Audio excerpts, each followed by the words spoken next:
नमस्तेस्तु महामाये श्रीपीठे सुरपूजिते शङ्खचक्र गदाहस्ते महालक्ष्मी नमोस्तुते।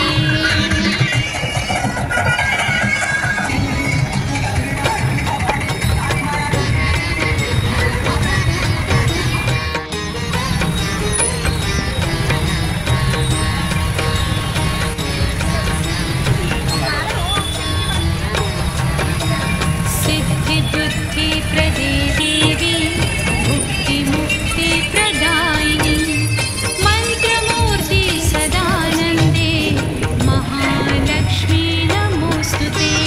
नमस्ते गरुडारूढे कोरासुर भयंकरी कौमारी वैष्णवी ब्राह्मी महालक्ष्मी नमोस्तुते। श्वेतांबरधरे देवी स्थिते जगन्माते महालक्ष्मी नमोस्तुते। स्थूल सूक्ष्मे महारौद्रे महाशक्ति महोदरे महापापहरे देवी महालक्ष्मी नमोस्तुते। पद्मासनस्थिते देवी परब्रह्मस्वरूपिणी पद्महस्ते जगत्पूजे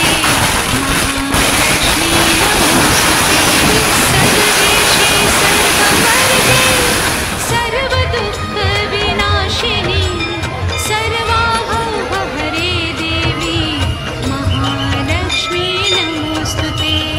आद्यन्तरहिते देवी आद्यशक्ति खगोचरे योगिनी योगसम्भूते महालक्ष्मी नमोस्तुते।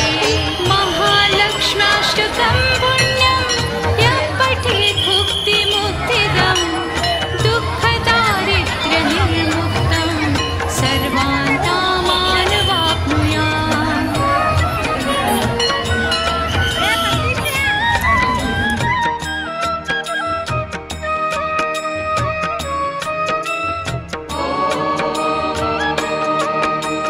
सर्वमङ्गलमाङ्गल्ये शिवे सर्वार्थसाधिके शरण्ये त्र्यम्बके गौरी नारायणी नमोस्तुते।